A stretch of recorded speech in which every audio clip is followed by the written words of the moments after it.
We're in the Sistine Chapel in the Vatican, which has tremendous importance to Catholicism. This is where the Pope will lead Mass, but perhaps most famously, this is the room that the College of Cardinals uses to decide the next Pope. And every surface of this space is decorated, from the beautiful mosaics on the floor. The walls are painted with frescoes by early Renaissance artists. The wall behind the altar was painted by Michelangelo later in his life, and then, of course, the ceiling. And everybody is looking up. Their necks are craned, and of course, it's magnificent. We're here in the late afternoon on a day in early July. The light is diffuse, and it makes those frescoed figures feel so dimensional. They feel like sculpture. And you can imagine what it was like when this was unveiled in 1512, after Michelangelo had worked on it for years, how different, how revolutionary Michelangelo's figures seemed. Well, he was first and foremost a sculptor, and it wasn't actually until a relatively recent cleaning that we knew his brilliance as a colorist. But for him, line and drawing and the act of carving figures out of paint was primary, and you have this extraordinary ability to render both strength and elegance simultaneously. They have a massiveness and a presence that is charismatic, but there's also a sense of elegance and ideal beauty. So let's describe what we're looking at. Okay, probably the most important are the series of 9 scenes that move across the central panels. And those are framed by a painted architectural framework that looks real. It doesn't look like paint. And we start with the creation of the world, God separating light from darkness. I love that scene. This primordial God, light on one side of his body and the darkness of night on the other. This initial separation and division to create order in the universe. And then we move through to the creation of Adam, the creation of Eve. Well, the separation of the sexes. And the creation of God's most perfect creature, human beings.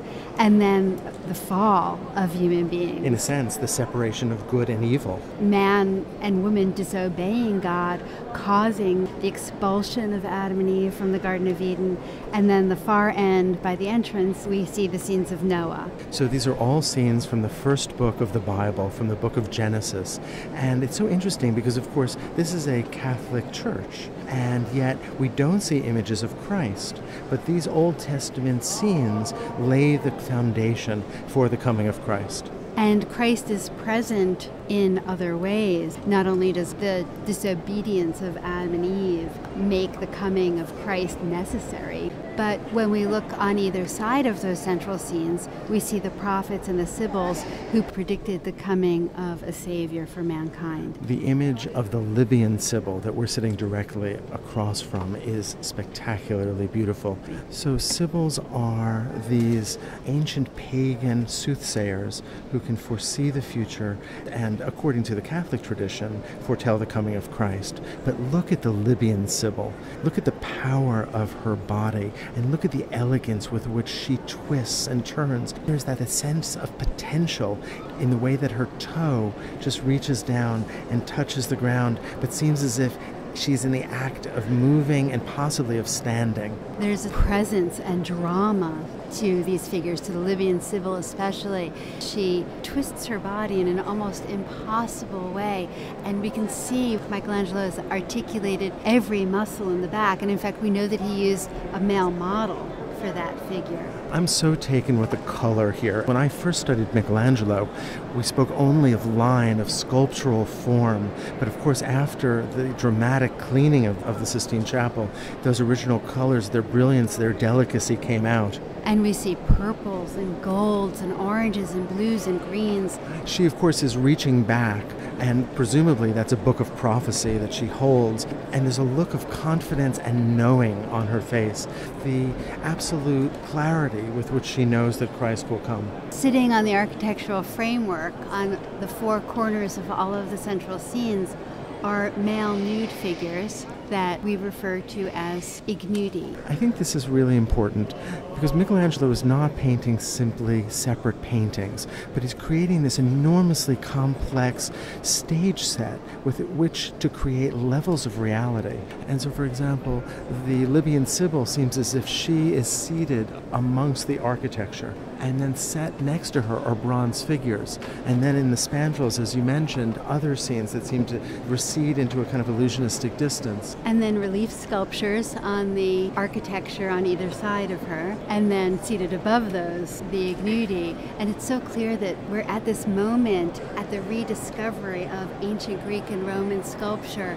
And Michelangelo is in Rome, he's in the Vatican. This is the High Renaissance, and it's so interesting to compare the optimism, the elegance, the nobility of the figures on the ceiling with the far darker and more pessimistic view that Michelangelo will paint decades later on the back wall, the Last Judgement. That's right. Well, there's a big difference between 1512, when Michelangelo completes the ceiling, and when he begins the Last Judgement.